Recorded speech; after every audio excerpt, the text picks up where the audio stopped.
Far out in the uncharted backwaters of the unfashionable end of the western spiral arm of the galaxy lies a small, unregarded yellow sun. Orbiting this at a distance of roughly 92 million miles is an utterly insignificant little blue-green planet whose ape-descended life forms are so amazingly primitive that two of them think doing a podcast called Digital Watches Are a Pretty Neat Idea is a pretty neat idea. They are Jeff and Bryan. Hi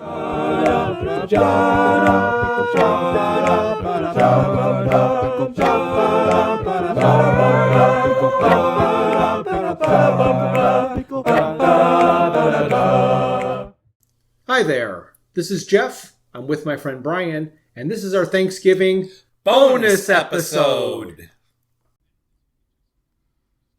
Hey Jeff, how are you?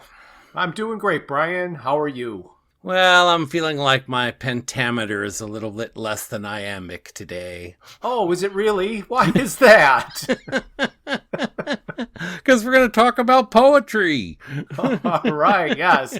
I don't know how much iambic pentameter there is in any of these poems, but I don't know that there is a single word of it. No, not at all. Mm-hmm. Well, poetry features very prominently in the Hitchhiker's Guide to the Galaxy, so we felt we needed to do an episode based on poetry. Oh, yes. Quite the history do we have with poetry, right? Well, yeah. Well, you write or have written poetry, haven't you? Oh, yes. I've written a lot of poetry. So how did that start? Oh, okay. Yep. So you want to hear their first story? Well, of course. It started, believe it or not, with a bar and steamed clams. Okay, so it was a limerick. Yeah, there you go. Well, actually, I'll tell you the story. I was in my classroom when I was very young. I can't quite recall what grade it would have been in, maybe second or third or first or something, early grade. This is the same school and the same teacher, actually, that we talked about before when I was talking about how my reading was stunted by the teacher. At one point, the teacher came to us and said, we're going to be studying poetry for the next few weeks. Do any of you know any poetry? And I said, yeah, I do. Okay. Oh, no. I was very fond of going out to eat with my parents, and one of the places we ate was a place called, I believe it was called Kaminsky's. They had some great steamed clams, and but the bathroom walls were covered with poetry. Yes. So in my second grade enthusiastic youth, I told the teacher, I stood up in front of the class and told the teacher I knew a poem, and the poem went as I bet such. I could guess what poem it was. Oh, no, I don't think you could. I mean, No? I've told you this Okay. story before, but I don't think you would have heard this particular I don't poem. remember it. Because this particular bathroom in this particular restaurant was quite eloquent. I mean, not just your average limerick, as you said. Right. So this was the poem that I recited in front of my class. God made woman out of lace. He didn't have enough, so he left a little space. God made man out of string. He didn't have enough, so he left a little thing. And you can only imagine where I headed immediately following that recitation. Yes. And somebody got a phone call, I'm sure. Oh, yes. My parents were called in, and all kinds of chaos ensued. But the ironic upshot of that particular event, which I don't recall ever being punished or ever having been told that what I did was wrong. Right. But I did, in fact, write my first poem in that class. And it was entitled, If I Were Not Me. Okay. Do you remember it? I do indeed. In fact, the odd thing is that recently we were going through some papers at my sister's house, and I found the original copy in my original tall, very carefully drafted letters. Is that what you sent me the other day? I remember seeing this picture of this kid's scrawl. Was that Yeah. poem? Yes. Yep, that is it. I have it here at my desk. The poem was entitled If I Were Not Me, and it goes as such. If I were not me, I'd rather be a bee. I'd fly through the flowers and take little showers, And if a boy caught me, he would set me free, and then I would be a very lucky bee. There we go. Right there. And so the other side of this, well, the irony of it is that the teacher was so impressed with this little poem. You know, I was very young, very, very young. Right. That she made it a point for me to read it in front of the entire school in an assembly later in the week. Oh. So it was actually my first, well, I wasn't published, but I certainly performed it in a live audience. Right, right. So that's how I got started in poetry. I would think that experience of reading the bathroom wall would have turned you off of poetry after getting that initial response. Yes. Oh, it was so much fun. In times past, I've gone through different phases and I've tried to write different pieces. And one that I'm particularly proud of, which I know I didn't tell you I was going to read it, it's a haiku that I wrote. Oh, okay. Okay, so this, I didn't give it a title, but here's the haiku that I wrote. Weeping willow bends, drinking in the summer sun, dappled sunlight dance. Wow. All right. Stand up and applaud. Ah, there you go. Yay!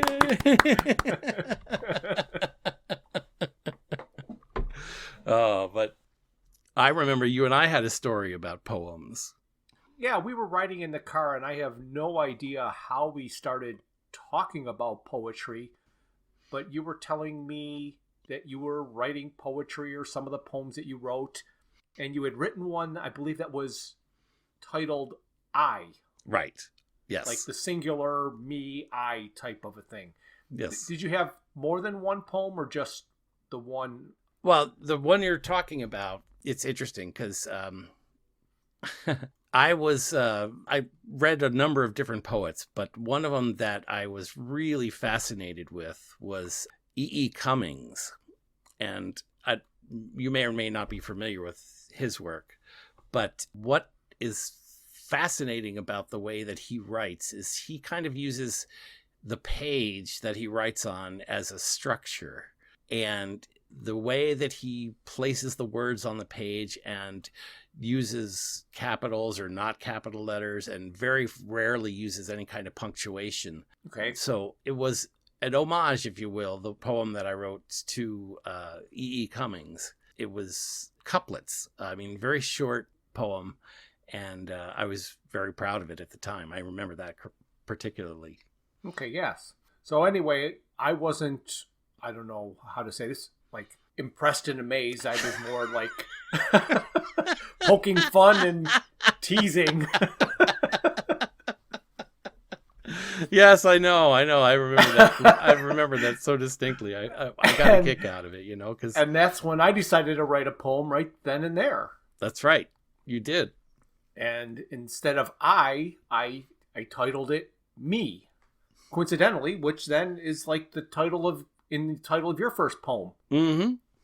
But mine was just Me, and I don't have the whole thing. Well, in the car, I didn't write the whole thing. That's right. I just wrote first two stanzas or something like that, which was just me, me, me, me.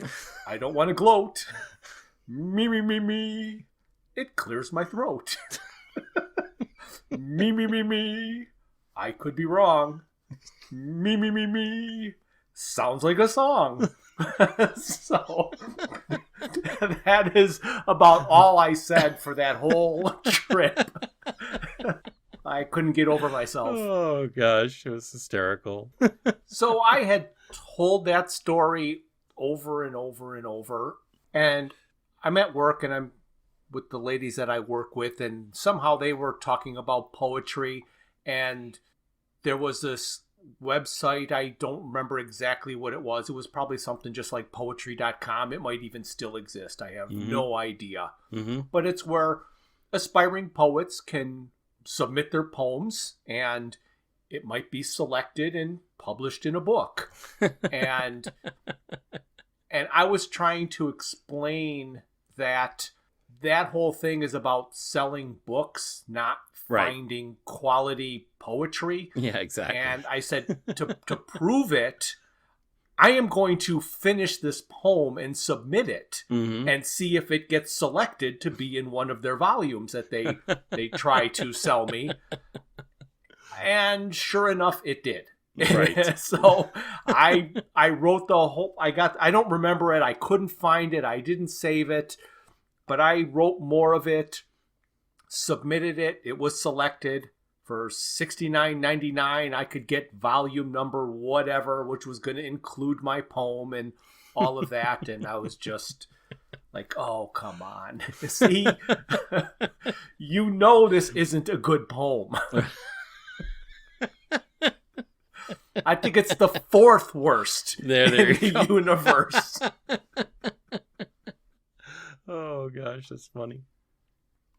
But the third worst poetry in the world was considered the Vogon poetry. That's correct. In fact, the Vogons knew that their poetry must be bad because they used it as a torture device. Right. In fact, the excerpt from the book says, the prisoners sat in poetry appreciation chairs, strapped in. You gotta strap them in. Yeah. Vogon suffered no illusions as to the regard their works were generally held in. Their early attempts at composition had been part of a bludgeoning insistence that they be accepted as properly evolved and cultured race. But now the only thing that keeps them going was sheer bloody mindedness. Right. There are electrodes strapped to the prisoners' temples. They are attached to a battery of electronic equipment, imagery intensifiers, rhythmic modulators, alliterative residulators, and simile dumpers, all designed to heighten the experience of the poem and make sure that not a single nuance of the poet's thought was lost. Right. And I guess it never really dawned on me, but when you're listening to it or reading it, it's pretty much gibberish. It seems like it, yes. But everybody has a babelfish, and that is translated into their language. So what we are reading is the English translation of a Vogon poem. Yep, that's for sure. Since Prostetnic Vogon Jeltz, in pure Vogon style, backed out at the last minute, we needed an emergency replacement to recite this poem. Oh, okay. And you may remember me mentioning in the first podcast I ever listened to, called the 42 Cast. It's the ultimate answer to fandom, geekiness, and everything. Right. Well, the host of the 42 Cast is Nathan Laws. And he has graciously offered to step in and recite Prostetnic Vogon Jeltz's poem in his absence. Oh my goodness. That's fantastic. O freddled grunt bugly, thy micturations are to me as plurtled gabble blotkets on a lurgid bee. Group, I implore thee, my foonting turling dromes, and hooptuously drangle me with crinkly bindle-wordles. Or I'll rend thee in the gobbleworts with my blurgle crunchion. See if I don't. Absolutely amazing. Amazing. Beautifully done. Oh, gosh. That's great. Yes. Doesn't he have the voice for a podcast? Oh, man. He's got a nice sonorous voice. It's sonorous. Yes. I guess that is the word for it. But what does this poem mean? Right. We have read this, and I've done an attempt to kind of figure out what it means and gave up pretty quickly because there's no real context. Right. And I think that's why they go into such detail about the device that you're strapped to, because I think those devices help you understand the context of this.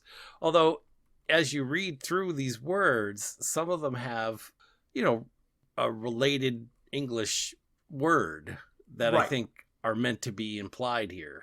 Yes. Well, so what I was going to say is that I think we can figure out what this poem means if we work backwards. Okay. If we can figure out what the end means, then we have some context of what the previous words would mean.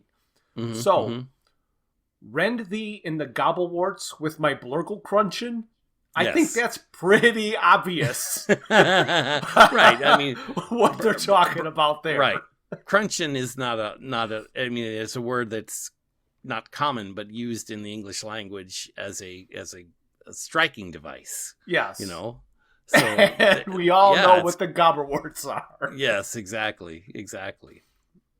All right. So now, that is the threat. So, hoopiously drangle me with crinkly bindlewordles. Okay. He wants to be hoopiously drangled with crinkly bindlewordles, or else he's going to rend thee in the gobblewarts. So what then must hoopiously drangle and bindlewordles be? Right. Well, hoopiously, right? We should interpret that as being hoopy or being good, right? Yes. Okay, so that means hoopiously, like happily or gladly or something like that. Yes. Drangle, meaning we assume like drip me through or pull me through. Okay.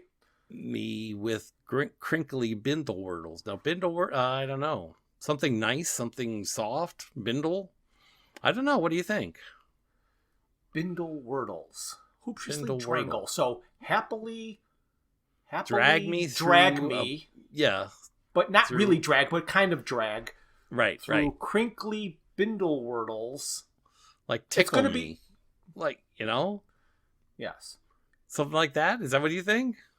I'm thinking that's pretty close. Let's go up. Now, group I implore thee.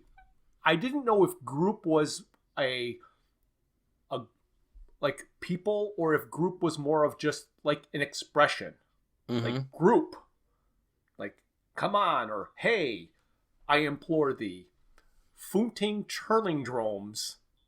Foonting could be interpreted as a more of a derogatory cursing type of word. And what would a Turlingdrome be?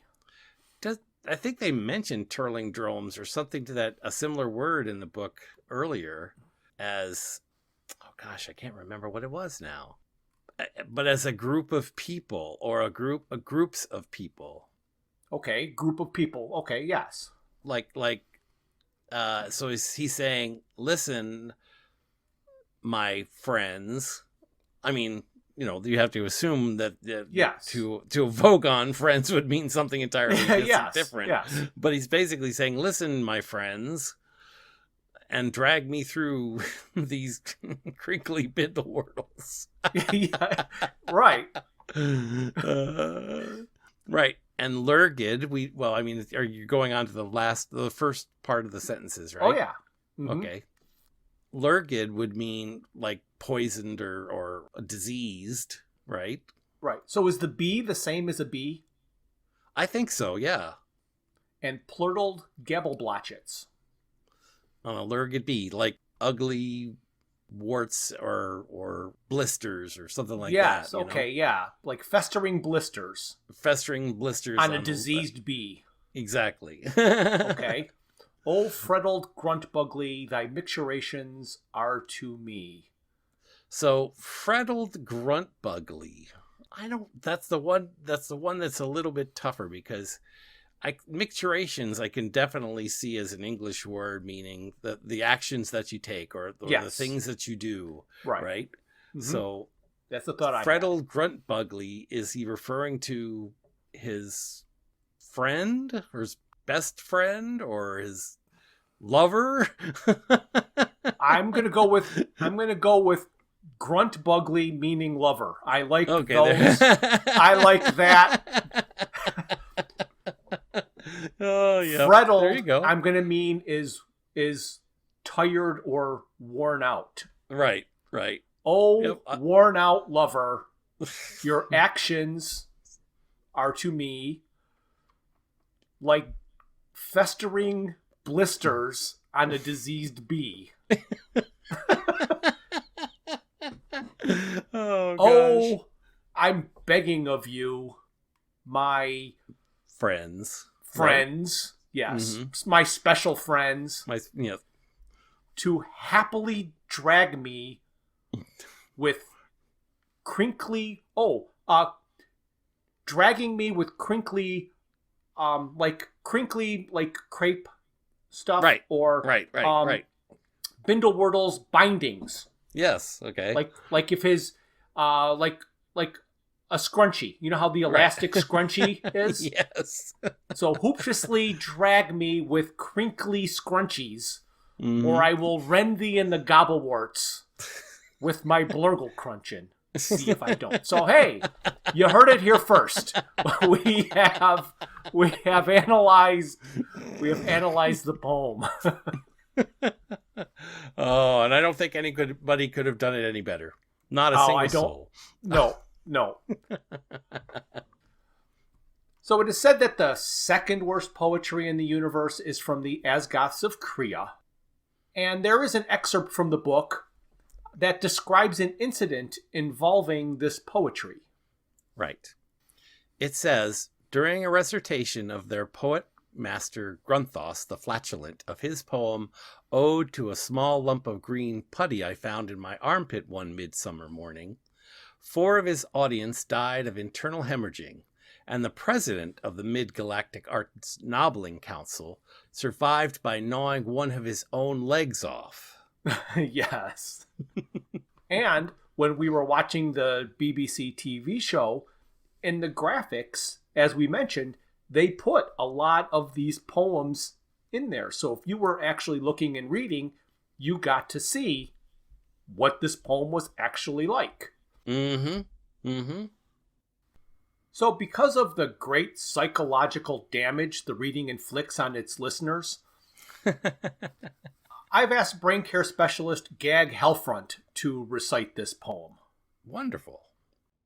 Ode to a small lump of green putty I found in my armpit one midsummer morning.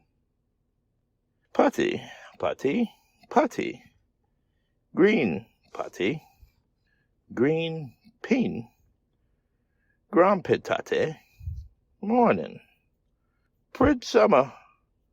Glordinati. Discovery. Huh. Putty.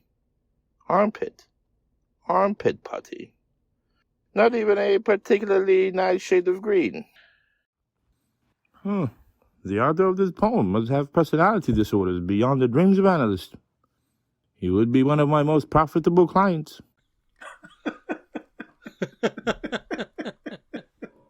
Oh, that's awesome. So we thank Gag for coming in and getting us through this gently. Yes. Nobody had to gnaw a leg off or anything like that. Right, very good.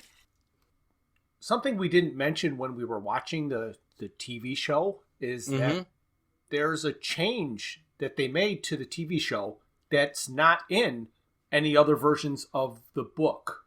Okay. Or the radio series. In those, Grunthos was disappointed by the poem's reception. And he was about to embark on a reading of his 12-book epic entitled My Favorite Bath Time Gurgles. And that's when his intestine strangled him. Right, strangled him to death. Yep. But in the TV show, it was changed to Zen and the Art of Going to the Lavatory. And there was an excerpt of it up on the screen. Oh, wow. So when I think obscenely biological, Fort Prefect comes into mind. Right. However, he wasn't available. Oh, bummer. Yeah. So I wondered if there was anybody else that might be versed in the obscenely biological. Oh, and I thought of Eccentrica. Ah, yes. So Perfect. she has agreed to recite this poem. Fantastic. Zen and the Art of Going to the Lavatory. Relax mind, relax body, relax bowels, relax. Do not fall over. You are a cloud. You are raining. Do not rain. Whilst train is standing at a station. Move with the wind. Apologize where necessary.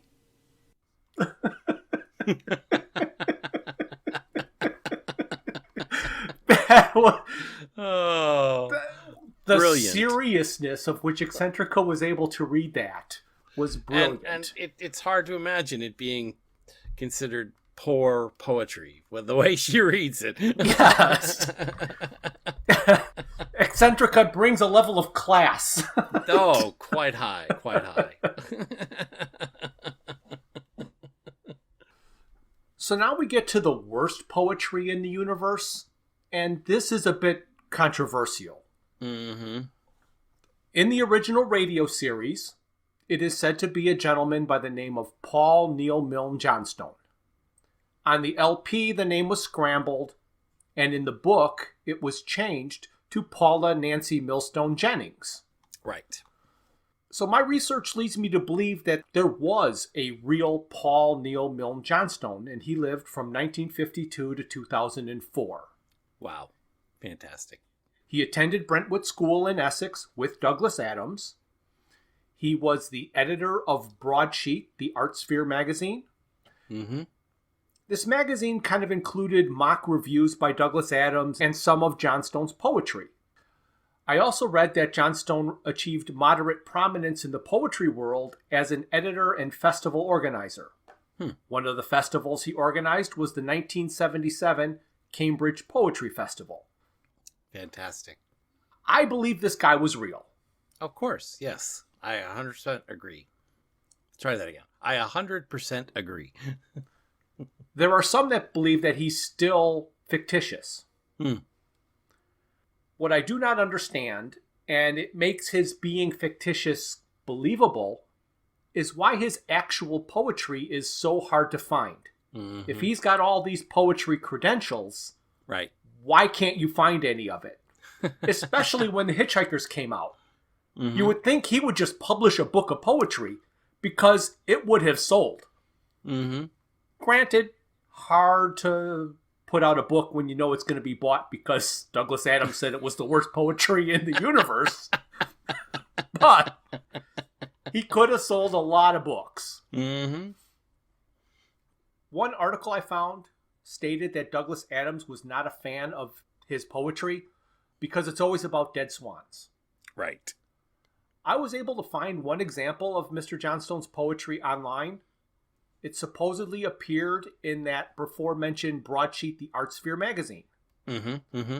Since this is a real poem by a real person, rather than a character from the book, I thought a real person should read it. Okay, great. So Dr. Julie Lesnick has agreed to read the short, 2-line excerpt of the only poetry I could find attributed to Paul Neil Milne Johnstone. The crippled swan slowly easing his stiffened wings, feebly trying to discourage death's stalking shadows with whispered hiss. So that's it. That's all we have on that poem or his poetry, and it is indeed about a dead swan. Well, yeah, and it's funny because he could certainly have had all those chops that they talk about in the poetry world, but not be a good poet and therefore not be actually published. But that's true. You know, it's always a possibility. So for an example of the worst poetry in the universe by the character Paula Nancy Millstone Jennings from the book, you also have to pay attention to the BBC TV show graphics. It was a difficult task, but I discovered that Paula Nancy Millstone Jennings has 2 granddaughters. They wish to remain anonymous and to keep their whereabouts unknown. However, I was able to get one of them to recite their grandmother's poem by threatening to tell the Mid-Galactic Arts Nobbling Council who and where they were. There was a small fight about who had to recite this poem, and the older of the 2 lost. So she will recite it. Very good. The dead swans lay in the stagnant pool. They lay, they rotted, they turned around occasionally, Bits of flesh dropped off them from time to time and sank into the pool's mire. They also smell a great deal.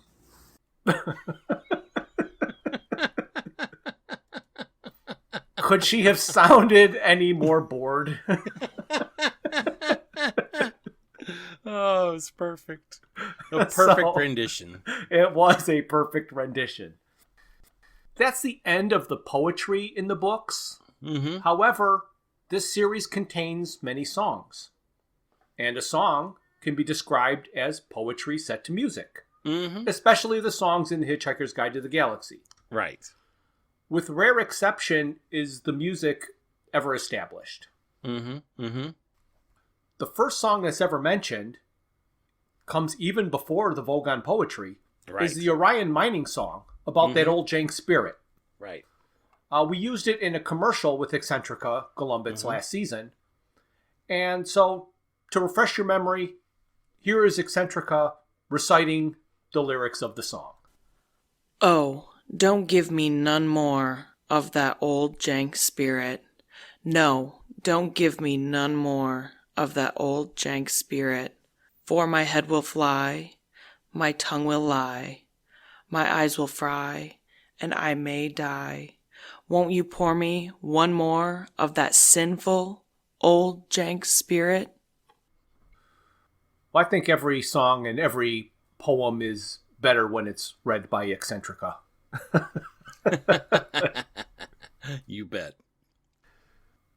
So the radio series and the book of its scripts is the only place to hear or read the Sirius Cybernetics Company song called Share and Enjoy.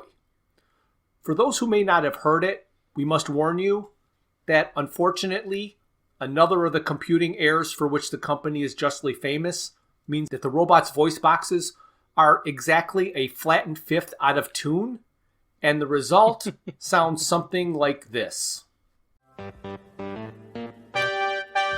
Share and enjoy, journey through life with a plastic boy or girl by your side. Let your pal be your guide, and when it breaks down or starts to annoy, or cries when it moves and gives you no joy, cause it's eaten your hat or had sex with your cat, laid oil on your wall or ripped off your door, and you get to the point you can't stand anymore. Bring it to us, we won't give a fig, we'll tell you. Go stick your head in a pig. Only slightly worse. I still love that. Go stick your head in a pig. So last episode we mentioned that there are songs about the fears of teleportation. Right. And there were 2 that were put in the book. Mm-hmm. When we do an episode about the books, we have Kelly read a summary. This way we are certain that the entire story is presented. And that's one less thing that we have to worry about when we're talking about the episode. Right. So she's agreed to recite the lyrics of one of the songs that I will call Take Me Apart. Aldebaran's great. Okay. Algol's pretty neat. Beetlejuice's pretty girls will knock you off your feet. They'll do anything you like, real fast and then real slow. But if you have to take me apart to get me there, then I don't want to go. Singing, take me apart, what a way to roam. And if you have to take me apart to get me there, I'd rather stay at home. Sirius is paved with gold, so I've heard it said, by nuts who then go on to say, see Tao before you're dead. I'll gladly take the high road or even take the low. But if you have to take me apart to get me there, then I, for one, won't go. Singing, take me apart, you must be off your head.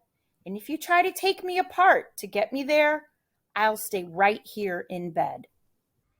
See, there we go. She did such a great job.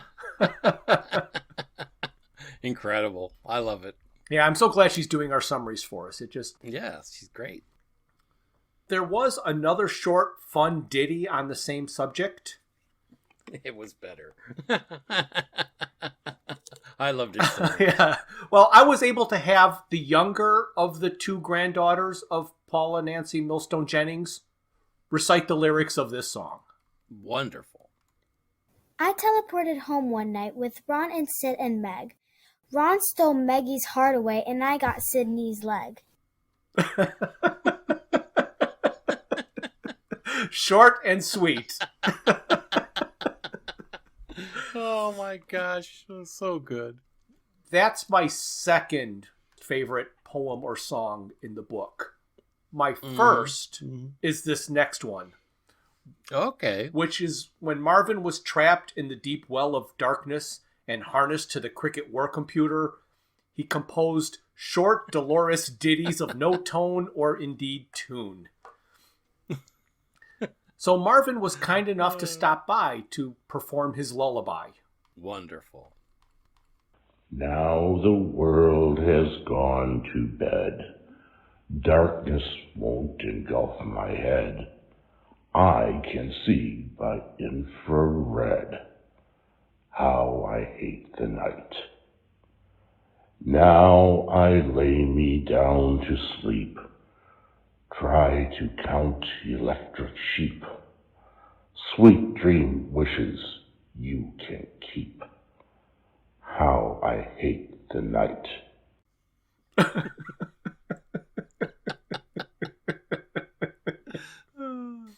That song just kills me. That first stanza that has the darkness won't engulf my head because he can see in infrared, just so funny. Oh yeah. That same rhyming scheme, poetry scheme, seems to be repeated in other places, obviously. Yes. And one of the ones that I can't forget is in MASH when they're all huddled together trying to stay warm because they've got no heat, they've got no fuel to turn the stoves on. The minister repeats one, and it's, "Now I lay me down to sleep, a bag of peanuts at my feet. If I should die before I wake, give them to my brother Jake."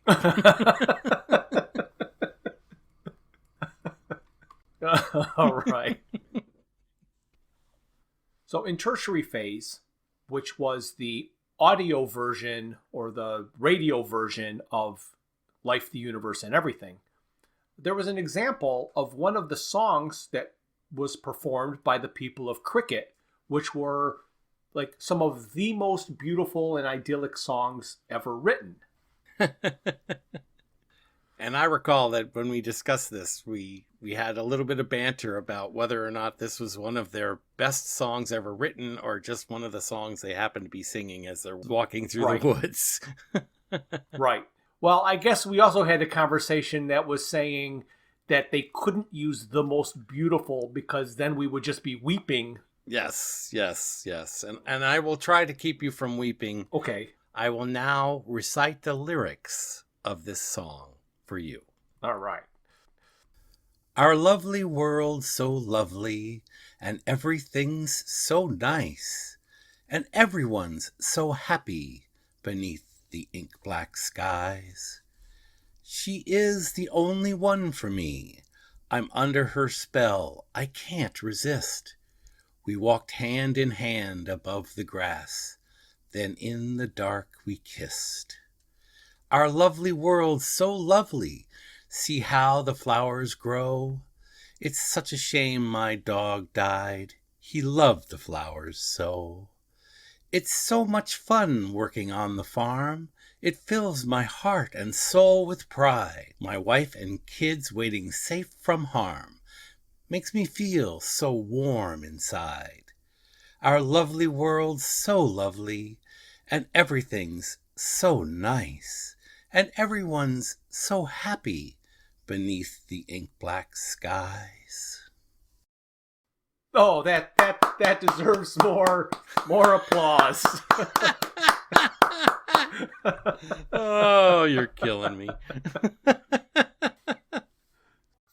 So, Brian, there is one other thing that we do need to include here if we're going to include songs. Okay. And that would be the main song from the movie.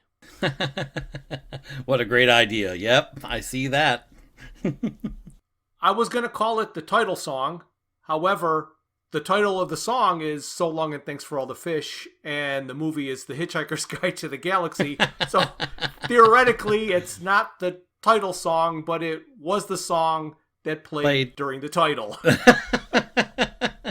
What a fine distinction that is. Yes. So I will be the one reciting this, so enjoy. So long and thanks for all the fish. So long and thanks for all the fish. So sad that it should come to this. We tried to warn you all, but oh dear.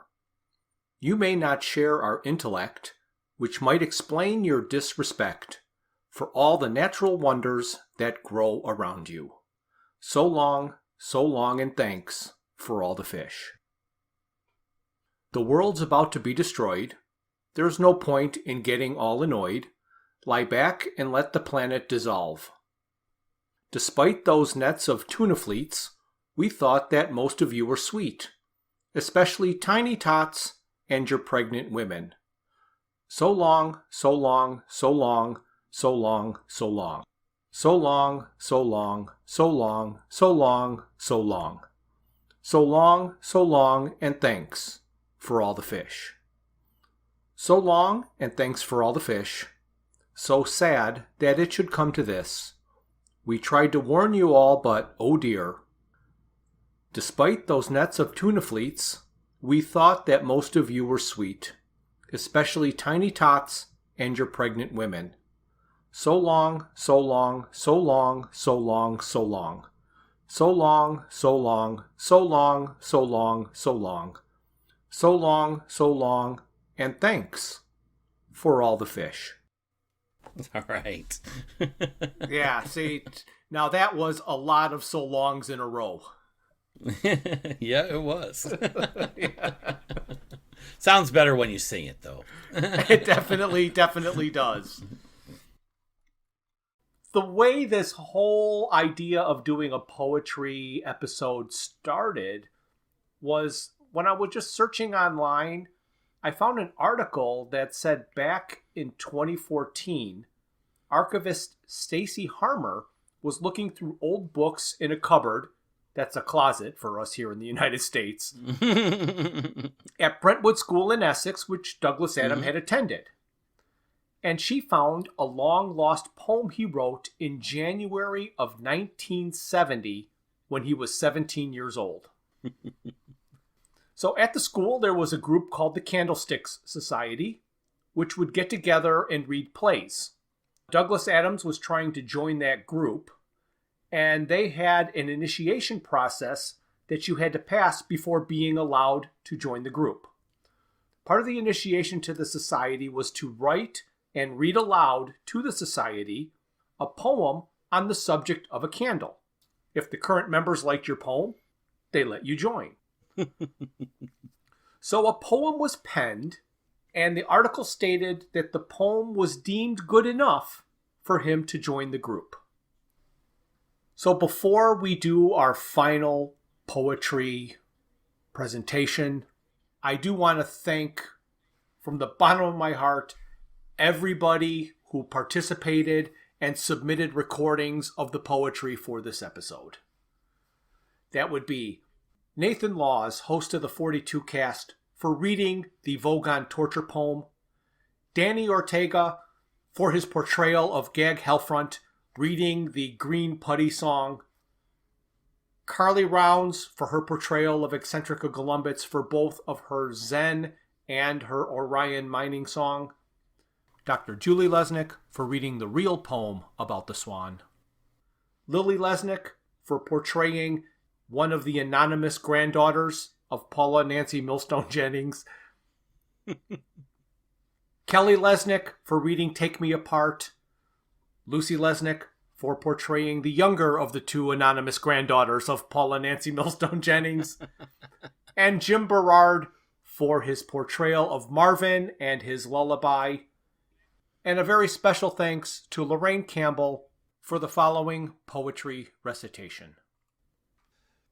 And now, digital watches are a pretty neat idea. Bring to you a poem written by Douglas Adams in 1970, performed by Lorraine Campbell. A dissertation on the task of writing a poem on a candle and an account of some of the difficulties thereto pertaining, by Douglas Adams.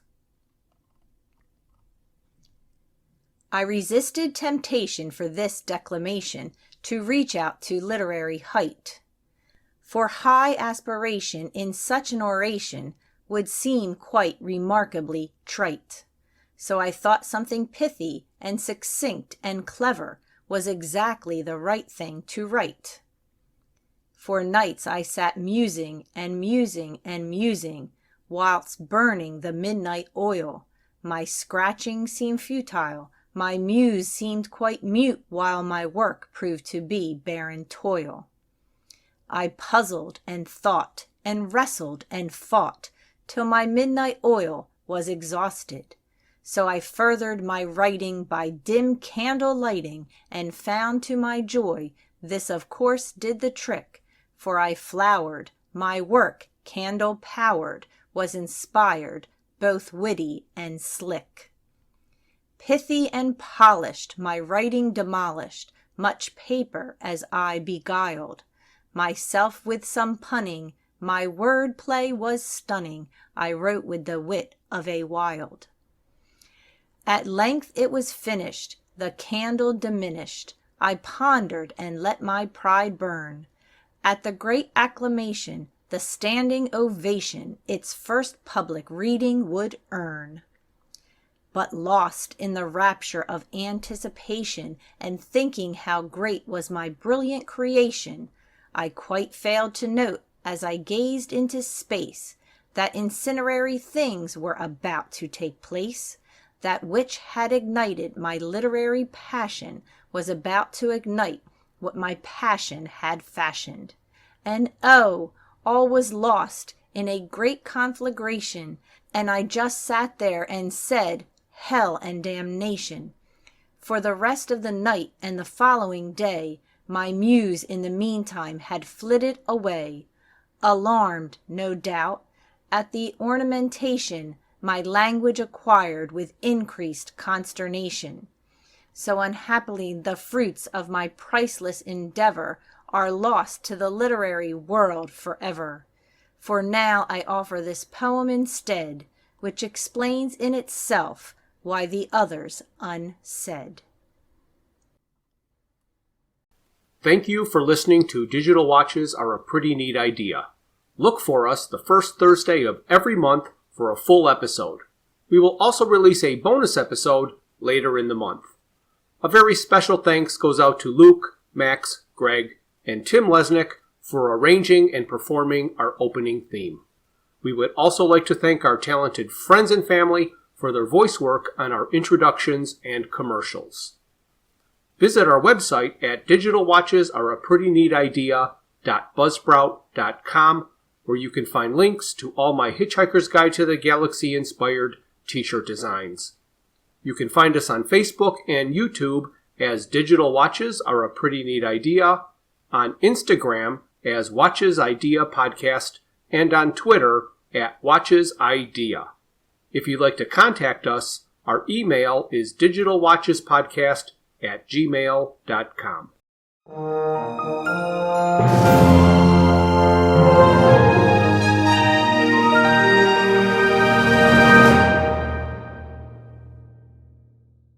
This has been a Foods for Thought production.